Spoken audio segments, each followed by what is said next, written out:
Welcome to the Essentially You podcast. Dr. Bryant, how are you doing today? I am doing so amazing. And thank you so much, Dr. Mariza, for having me on. I'm excited to provide tools, some information that I know that your audience will be able to use that are extremely resultful and impactful. I agree with that 100%. Hey, Dr. Bryant, I want to just start with asking you kind of what was that defining moment for you? You've got so many accolades. You are doing so many big things. You are helping people to heal themselves, to heal their relationships, and to really overcome some of the biggest obstacles around trauma. Kind of what was the impetus for you wanting to have this as your life's work? Yeah, totally. For myself, and I love that question because I always tell people, you don't find your purpose. When you find yourself, there goes your purpose. They're more than married. They abide in each other. So they're one. And as you find who you are, you find your purpose. And then when you find that at which you love and that lights you up and that you're really freaking organically, naturally good at, you find your audience, you put a price to it and everyone's happy. You win because you're doing things that are serving the people that are your village, and you're doing something that keeps you fed while you're feeding them. And obviously they're getting the feeding. And so it's a win-win situation. And that's what life is about, the win-win, right? It's not about the one-ended win. But for me, I know that I started my healing journey years back, and I ran into a lot of pain pockets and some trauma and abandonment and neglect issues that I was aware of, and some I was not aware of. And through looking at my broken pieces, because the cure for the pain is in the pain. And for me, when I went back into my pain and I started to look at these pieces and put them back together one by one, I started to figure out how to make peace from my broken pieces. And when I got to that place of what I call God's peace, I was thinking, okay, hold on. Like there's magic in this, right? How did I get to this other side of pain? How did I get from a place of darkness to find the light switch within my room, i.e. my world and my life? And I go, I got to figure out these principles and what these principles look like. And so I went and literally took inventory of my entire healing journey and said, how the heck did I do this? And I developed these principles, which is what we call the ABCs of manifestation. And I said, I'm going to implement these into my private practice with my clients on and off camera. And when I did that, Dr. Mariza, I started to see the same magic in healing and the same transformation in each of my clients one by one. And so as I started to see that, I realized that, yes, the payment that they submitted after or before our session, the payments that I was receiving after or before my workshops with the corporate partners that I have and so forth was nice, but the feeding that I got from seeing each client have breakthrough after breakthrough and healing after healing, and this really magical transformation, that was my real paycheck. That's when I said, this is it. Like I'm in my sweet spot. I'm in my vortex, as Abraham Hicks says, and I've arrived into something that allows me to see the bigger than me picture and still be able to be fed and learn while I'm giving principles and I'm witnessing and helping breakthroughs. I'm able to experience that myself. And so it's just a really beautiful like matrimony ceremony that happens. And I can't leave this field. I love it. It feeds me. I have not became codependent, but I'm very interdependent with my clients, and this whole healing and helping people get to a better place. And I always say it's a human right for people to have mental health, peace of mind, and a great quality of life. And so as I'm bringing the great quality of life to people and I'm removing the clips that they have from who they really are and seeing them become this empowered, like beautiful rose, it's just magic that I would never want to miss ever. And I just couldn't miss it. And so I don't. I show up every day for myself and for them. And it feels really, really good. I want to talk a little bit about, I want to get into finding ourselves to find our purpose in just a moment. But before we do that, I want to talk a little bit about you showing up for you, because you are showing up for so many people. When we have these kind of conversations, the question I don't ask enough, especially from healers like yourself, who are really, holding the container, helping people create these massive transformation. Can you walk us through some of the things that you are doing, Dr. Bryant, to really anchor you in so that you can be the conduit to making these transformations happen? Yeah, the epitome of what you just asked, which is a brilliant question, is self-love. And one of the epitome of self-love is boundaries. And so I have a beautiful garden that I have taken inventory of back when I started my healing journey. And I took inventory of this garden and I rooted up and plowed out and pruned all the stuff that did not serve me, that wasn't in alignment or conducive to what tops me up, fills me up, brings me peace. And I planted all these peaceful, loving seeds, that many other seeds on top of that I really love. And I always describe it as I have this really big door that's at the front of my garden. And I have this beautiful like angel that manages that door for me, just so that I don't have to be there, right? Witnessing or having to say yes or no. And I have a few characteristics and attributes that people have to come with in order for them to access my garden, i.e. me. And at that door, the angel says, hey, what's up? Who are you? What do you come with? And they pour that out. And the angel says, okay, you are granted or you are not. And when they're not granted, I have gotten to a place of not feeling guilty, because my self-love means more to me than allowing access to dysfunction or toxicity that I know that I am going to have to plow out when that individual tends to leave my access or my life or my garden. So boundary is one huge thing, so that it's allowed me to have this really beautiful circle of wealth, which is health, of people who feed me and I feed them. We're plugged into each other. It's not them plugged into me and now I'm drained and there's no outage for me. That was very, very important. I find that to be something that's really important for people to do too. My clients, they're going, hey, I'm drained, whether it's their kids or their partners or work or friends or family, but it's because it's a one-way plug-in and life doesn't work like that. The other thing that I make sure I do is that again, self-care, I make sure that I am taking the weekends or the weeks or the days off as a preventative measure, not an interventive measure, so that I'm not getting to burnout. I'm saying, okay, I know that once a month or once every 2 weeks, I'm leaving for the weekend, or I'm spending the day to myself, or I'm having my God time where it's just me and God and I'm doing nothing all day, but whatever I want to do. And there's things we have to do so that we can do the things we want to do. But what happens is people get so caught up in the what I have to do because they get the feeling of productivity. Mm-hmm. And they get to do the things they want to do because they feel like, oh, that's not being productive. Not knowing that the what I want to do things is what recharges you and gives you all of the backbone to go do what you have to do. And so for mama bears, it's like, yeah, you have to tend to your child. You have to be nurturing. You have to show up and you have to provide. There's all kinds of moving parts that come with being a mother. But what are those things that you just want to do? And the things you do not want to do, you have to have days. And I mean, at least minimum once a week where you're saying everything today is about what I want to do. I'm going to be extremely selfish and do it all, because being selfish is the most selfless thing you can do to the ones that you love. When you get yourself to a place of filled up, topped off, you have everything to give them. And so I nurture and I really invest a lot in myself. And that's the only way I'm able to be such a huge investment in my loved ones and my clients and my on and off camera clients the way that I'm able to, because otherwise, no matter how much I love what I do, at some point, burnout is also something I can experience. I'm not exempt from that. Just because I love what I do and I'm good at it, I still have to nurture and I have to pour into myself.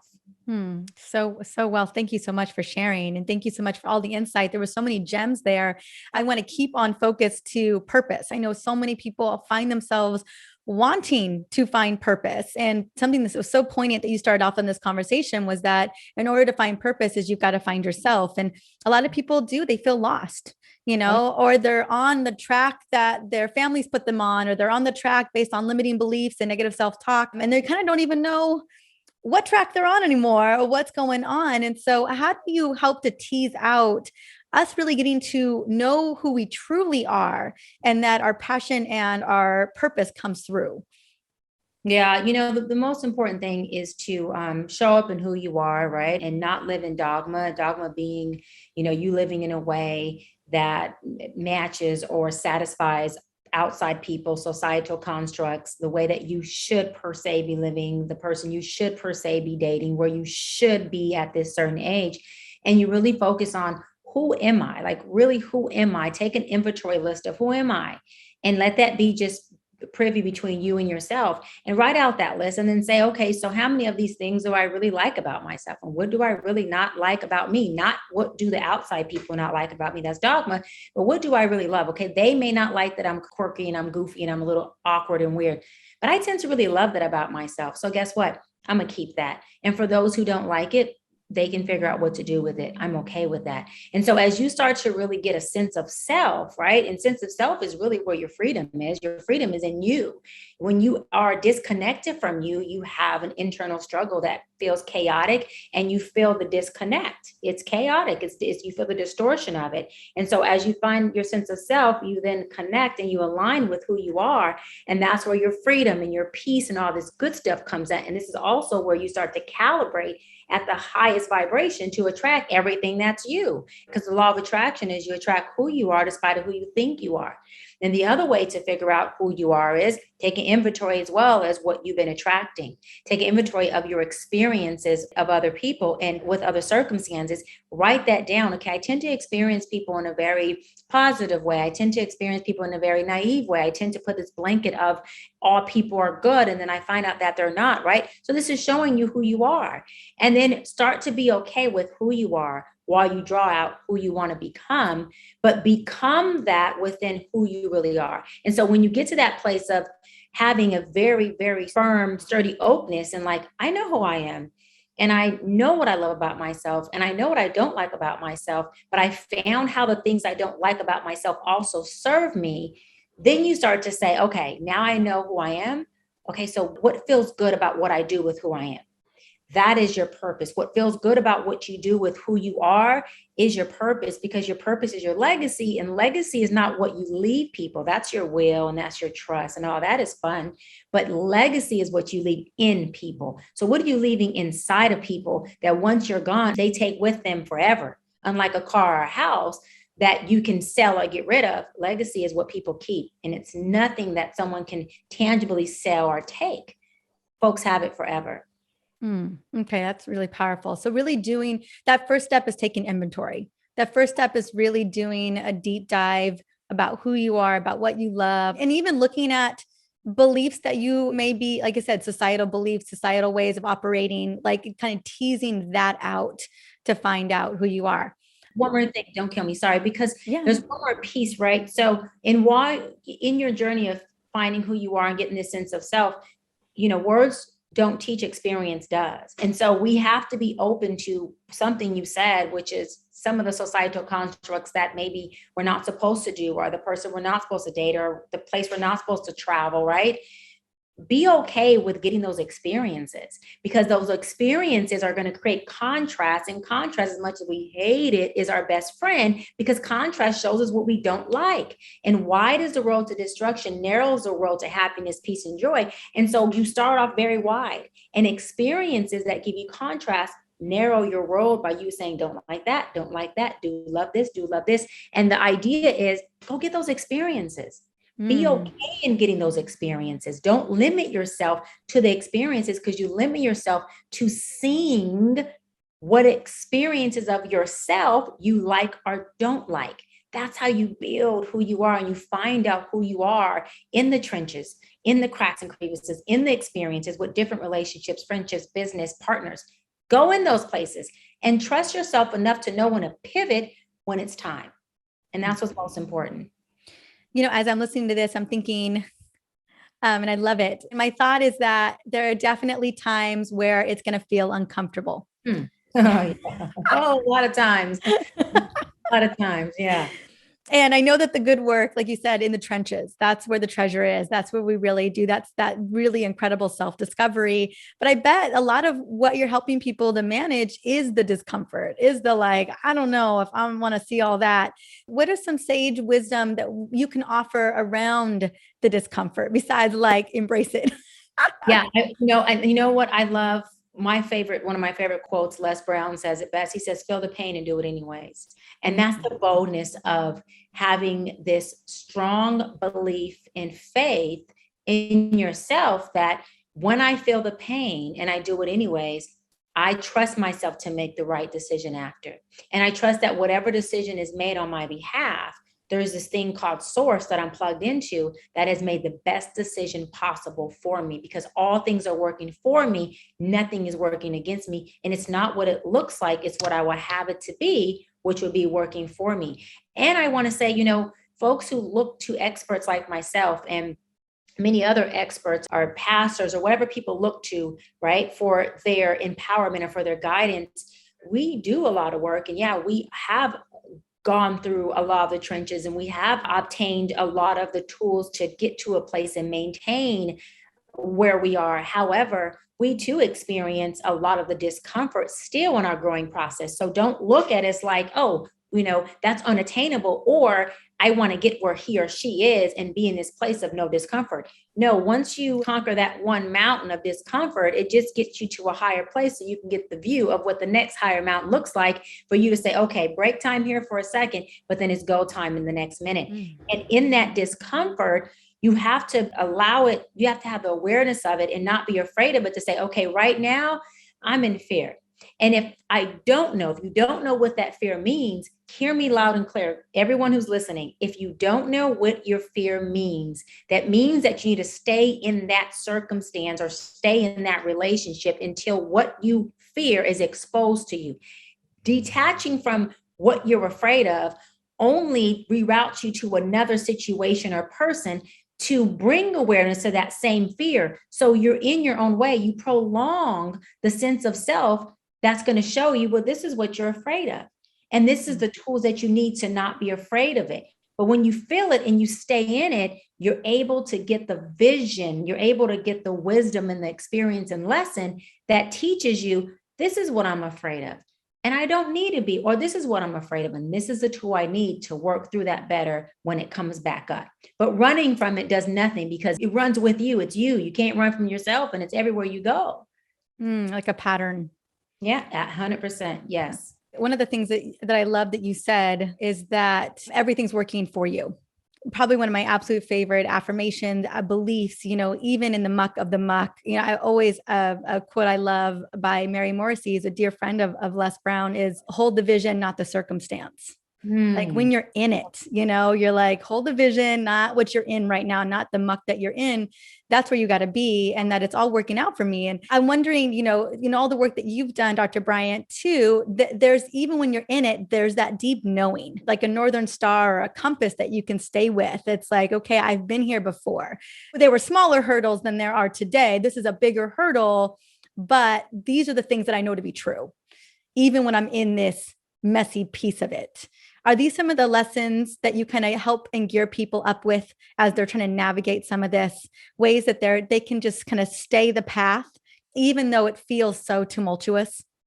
100%. Love what you just said. And I always call it, for myself and clients, I call it our Moses journey. And the reason why I call it that is because, Moses was on this tremendous, painful journey with all these people following him, and they're like telling him, like, where are you taking us, and why are we going the long route? We could have went the shorter route, and now we get to this Red Sea and we can't cross it, and we got these people behind us of an army who's outnumbered us, and they're definitely going to kill us. There's no chance of winning, and we're sitting in the Red Sea. So if we cross the Red Sea, we die. If we stay here, we're dead. So we're pretty much crap out of luck.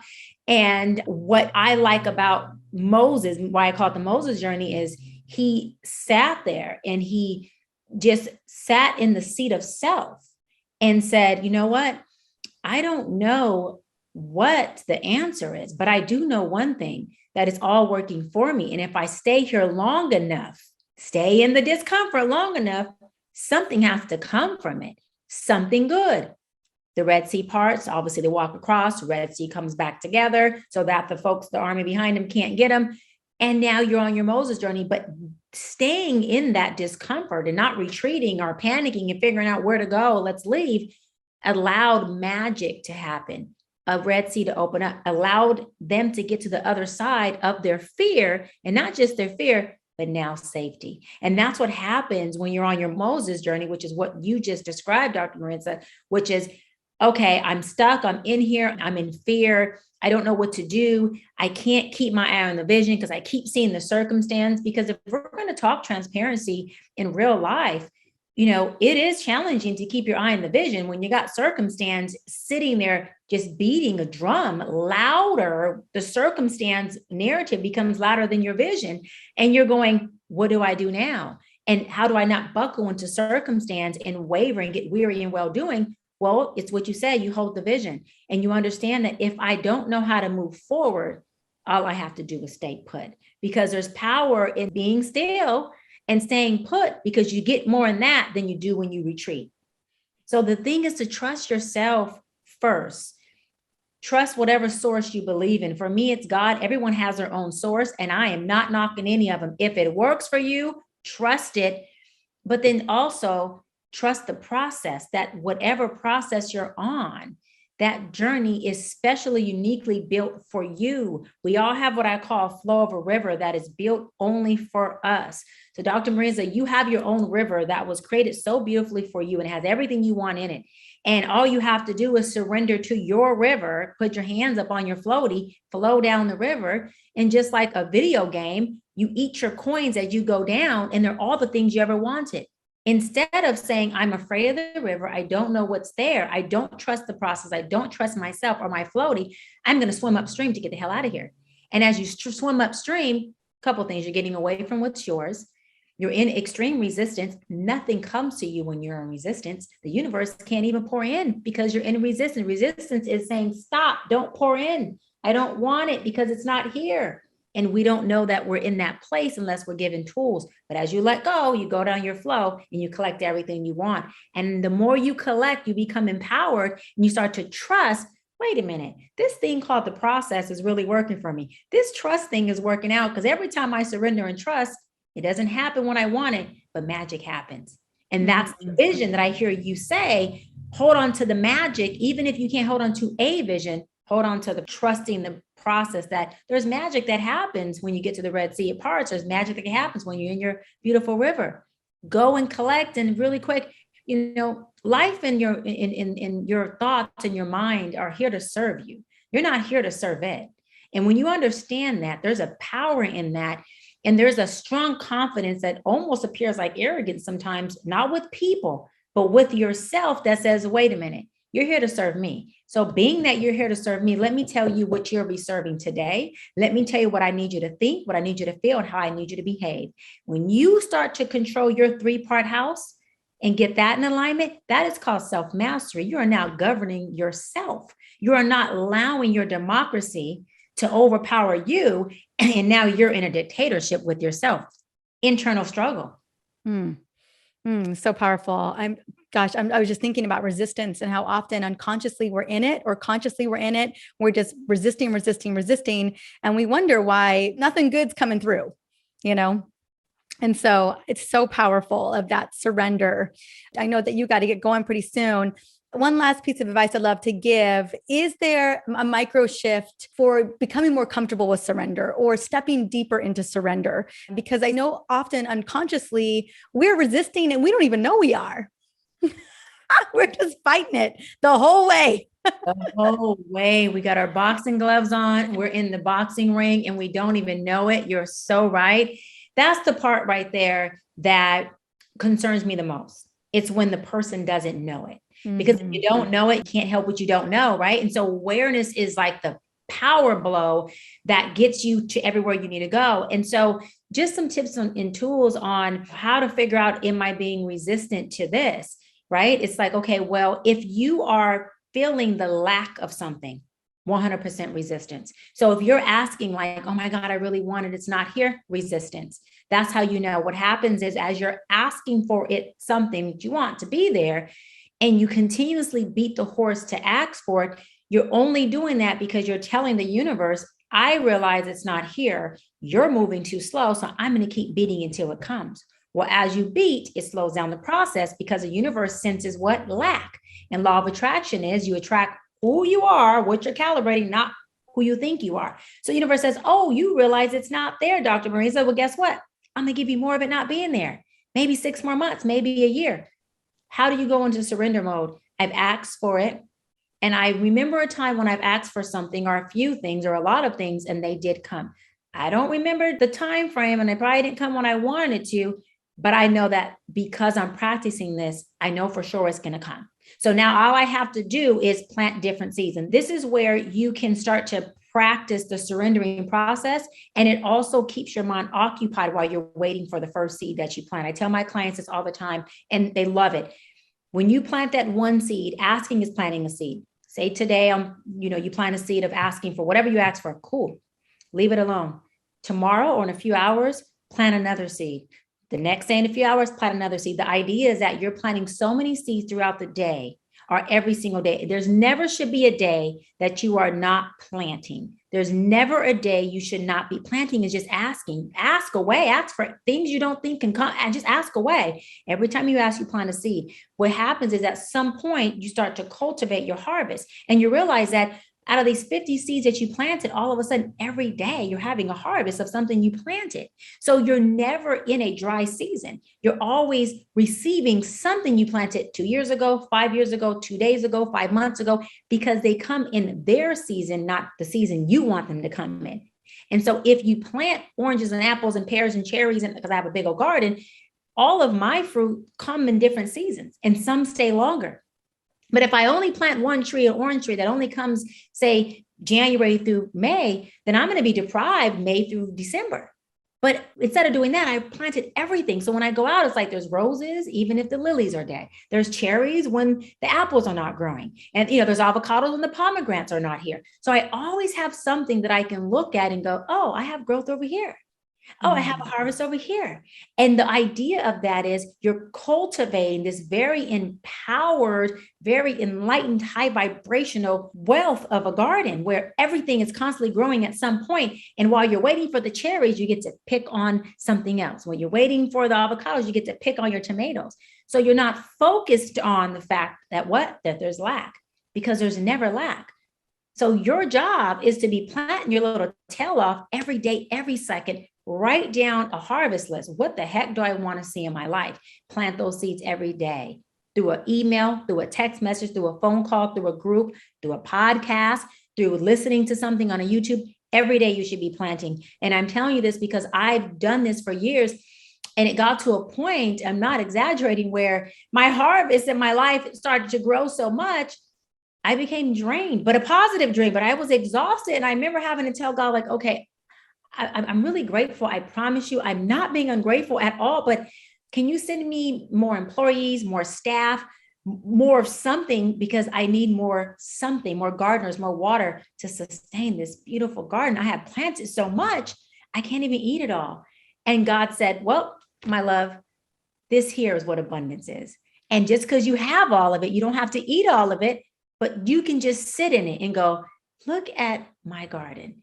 And that's where you want to be. And then when you get to that place, that's when you start to want to give away your garden, your abundance, and you get to feed so many people off of what you planted. And then they learn themselves, oh, that's the principles of how to do this. So yeah, it's magic. Plant every day. And before you know it, every day you're waking up to a harvest, and life never gets dull. You might get a little exhausted from the good stuff, but I'd rather be exhausted from the good stuff than exalted or drained because I'm at a Red Sea going, I don't know what to do. I didn't plant anything. Oh, so powerful. Ooh, girl, that's so much I mean, gosh, so many wonderful pieces of wisdom, but this last one too, just any of us can do that. We can all just get started.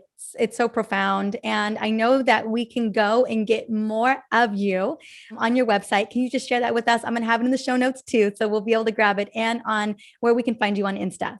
Absolutely. For more on your favorite life coach, Dr. Bryant, go to my website, drbryant.co. That's drbryant.co. My Instagram is _Dr. Bryant, or you can Google me, Dr. Cheyenne Bryant, and my book, Mental Detox, and all the stuff that I'm involved with, MTV, Teen Mom Family Reunion, everything pops up #1 on Google. So don't forget to plant seeds, plant them all day, every day. And I just wish that you all have the capacity to receive and enjoy your harvest, because I know it will come one by one. Before you know it, it'll be abundance of it. So enjoy it. Thank you. Thank you so much.